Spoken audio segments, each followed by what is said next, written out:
LG has long been a trusted brand name for TVs and all kinds of appliances. And within that TV department, what they've done with their OLED models is remarkable, especially when it comes to variety, which we'll get to. But more than ever this year, they're also giving some extra love to the rest of the lineup. Let's talk about that. Welcome back to the channel, everyone, where today we're going to take you through LG's 2025 TV lineup to hopefully help you in the decision-making process if you're in the market.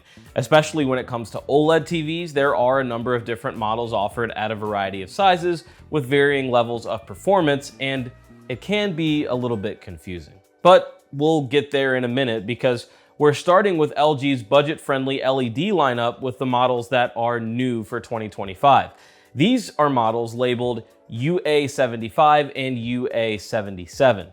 They're both 4K TVs that support HDR10 and 4K gaming with a 60 Hz refresh rate and VRR, but they're not necessarily much to write home about. Both models feature direct LED backlighting, which is a step down from full array local dimming found in the higher end models. Direct lit usually results in worse contrast and more halo effects around bright objects. What they are is budget friendly. At the 43-inch size, some models start under $300, and even if you climb the ladder up to 86 inches, you'll pay a little more than $1,000. So these would be ideal for a college dorm room if you're getting a smaller size TV, or something for a room that just needs a TV period, but won't be the centerpiece of your home theater. Moving up, we have LG's QNED lineup, and I apologize in advance for how many times I am going to say those four letters, QNED, over the next few minutes. These combine quantum dot and nanocell tech to deliver richer, more accurate colors with a wider color gamut. They're also better to view from wider angles, so you don't need to be directly in front of the TV to get a decent picture. Starting with the QNED 82A, this LED model offers a better picture in terms of color and clarity thanks to LG's, quote, dynamic QNED color, end quote, and a feature called Dimming Pro, which does a better job controlling light and showing better contrast. And while it's a fine TV starting at $600 for a 55-inch model and $750 for 65 inches, there's more to be had in the QNED lineup a little bit higher up. While the QNED 85A is a little more expensive, starting at $850 for the 55-inch version, the improvements are significant, especially for gamers. The upgraded Alpha 8 AI processor Gen 2 provides an even better picture and sound quality experience. Still, however, like the 82A, this is an edge-lit LED TV and a step below the full array local dimming that we'll get to momentarily. However, for the gamers that need more from their TVs, this is the model where we start to get 120 Hz refresh rates. Also worth noting, if you have the internet speed and router to take advantage, the QNED 85A and beyond on this list are Wi-Fi 6E enabled compared to Wi-Fi 5 on the QNED 82A.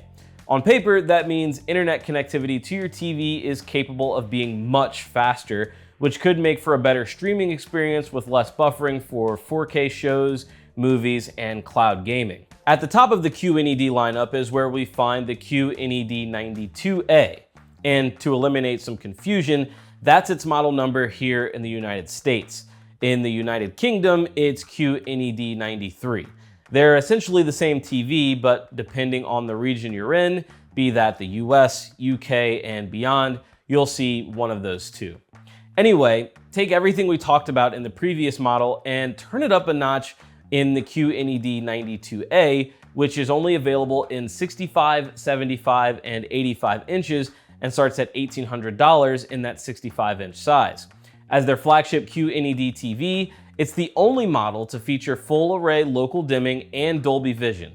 And with their best backlight technology in the 92A, you'll get darker blacks and brighter highlights than anything else previously listed. In terms of audio, it sets itself apart as the only QNED TV in the lineup that supports Dolby Atmos. That means if you're streaming Dolby Atmos compatible content from the TV operating system, WebOS, you'll get Atmos in your speaker setup as long as they support it. In the lower tier QNED 85A, you'll need an external device that supports Dolby Atmos, since that model only supports Dolby Atmos pass-through to your audio system. And finally, in this section, we have the QNED 9M, which adds the wireless connect box. Now, if this sounds familiar, it's because previously this was exclusive to the OLED M series that introduced this box a few years ago. Adding this to the QNED lineup really reiterates LG's commitment to bolstering its mini LED TVs, especially as competitors like Sony, Samsung, Hisense, and TCL continue to make big improvements in that department every year. But essentially, the QNED 9M packs a lot of the same features as the 92A, including the local dimming, Dolby Vision, and Dolby Atmos support, and the wireless connect box means that the only cord running from the TV is for power. It's offered in similar sizes as well, starting at 65 inches for $1,800. So, all that said, let us take a quick break, like 15-second breather here, because that's a lot of models and letters and numbers and specs. So that said, I need to ask, is this helpful so far? Are you able to keep up? Are you even more confused? Let us know in the comments below. I will say though, it does get easier now that we get to the OLED TVs with a clearer distinction between all these models. So, OLED, a little bit simpler. We've got the B, C, and G series OLED TVs ascending in that order. And there's the M series, which features the wireless connect box. But in general, these are all some of the best looking TVs on the market just by the very nature of OLED TVs and their superior contrast levels.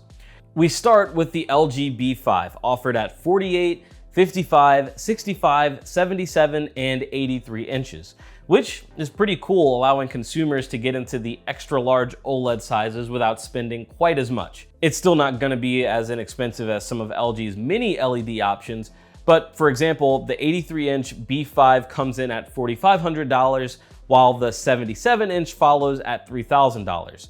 Pricing for the 55 and 65-inch models hasn't been announced yet, but be sure to save the links in the description where they'll be updated once they do become available. Now, as far as features, even what's considered entry-level in terms of OLED still comes pretty stacked. The B5 supports Dolby Vision and Dolby Atmos, and as you'd expect with its quick response time, it's a great TV for gaming as well, complete with variable refresh rate up to 120 Hz. For HDMI 2.1 ports, doesn't hurt either, especially for an entry to OLED. I will say Sansui's OLED offerings add a little more competition for the B series TVs in the budget OLED tier, but for customers who want to purchase from a more familiar brand, the B5 is tough to beat, but we'll see how that statement holds up once we see final pricing. The C series takes a moderate but still significant step up, primarily improving brightness and picture processing. The LG C5 uses the Alpha 9 Gen 8 processor, a step up from the Alpha 8 in the B series, and its refresh rate tops out at 144 Hz compared to 120 on the B5. But one of the biggest differences separating the C5 from the B5 is the Evo panel. In case you were wondering what that means in LG's listings when you see OLED Evo, yes, it's the panel. It includes some brightness booster tech that gives the C5 panel, you guessed it, a little more brightness, along with more vibrant color. So along with the more advanced processor, it does make the C5 the better choice if image quality is something you prioritize. The C5 also comes in a 42-inch size, unlike the B5 and the next TV we'll discuss. It's a great option for a monitor or smaller gaming setup on a desk. Now, the G5 is what is truly special, and not just among the TVs discussed in this video. This will be one of the best TVs we'll see in 2025. See, the G4, last year's model, was already closing the gap with its MLA, micro lens array panel, drawing it closer to its QD OLED rivals from Samsung and Sony. But this year, LG's taken their flagship G5 to new heights. The new 4-stack OLED panel further enhances brightness. LG claims up to 45% better than the G4, which is incredible if you ever got a chance to put eyes on that magnificent G4 screen. Also, when we talk about brightness and praise TVs for it, it's not just like for the sake of being bright and blinding. Sure, overall brightness does help when it comes to daytime viewing or viewing in rooms that get a lot of ambient light, But in a lot of cases, brightness primarily benefits HDR viewing and how much we can make the brightest objects on screen stand out from the darker areas. Think of the twinkle of stars in a night sky, or bright fire or sun that's meant to stand out in a particular shot of a movie. The G5 has all the bells and whistles we mentioned with the previous OLED models, but does improve in the gaming category with variable refresh rate up to 165 Hz. It comes in sizes ranging from 55 to 97 inches, with the 55-inch model starting at $2,500 and the 97-inch model sitting at a whopping $25,000. But you should know that in terms of the 4-stack OLED panel, it's not available in that 97-inch version. Also, the G5 is where you'll get LG's 5-year warranty. You spend big bucks for it, but at least you can spend a little more confidently knowing that your purchase is taken care of should something happen to it. And finally, though we don't have pricing for it quite yet, the LG M5 OLED was announced via press release back at CES, and we expect it to feature the same 4-stack OLED panel as the G5. But what makes it special is, again, that wireless Connect box. This means you can set that wireless box out of sight and get lossless audio and visual quality sent to the TV. It's especially convenient when mounting or placing the TV in a location where it may be difficult to run cables, or you just want to keep the cable management around your TV extra clean. From our testing with a previous M-series OLED from LG, the wireless connectivity worked really well, with a few dips in performance depending on what was in between the wireless box and the TV. The M5 is currently listed for pre-order in 65, 77, 83, and 97-inch sizes. And ladies and gentlemen, that's what you get from LG in 2025. It's a well-rounded lineup with more attention paid to their QNED section, but once again, their best work is in the OLED department, especially considering they've got a model and size for just about every budget and setup. As always, thank you so much for watching. Let us know what you've got your eye on if you're in the market for a TV, and if you've got questions, you know where to send them. Our You Ask series shows every Sunday morning, and if you've got questions you need answered, you can submit them to youasked@digitaltrends.com. We'll see you in the next video.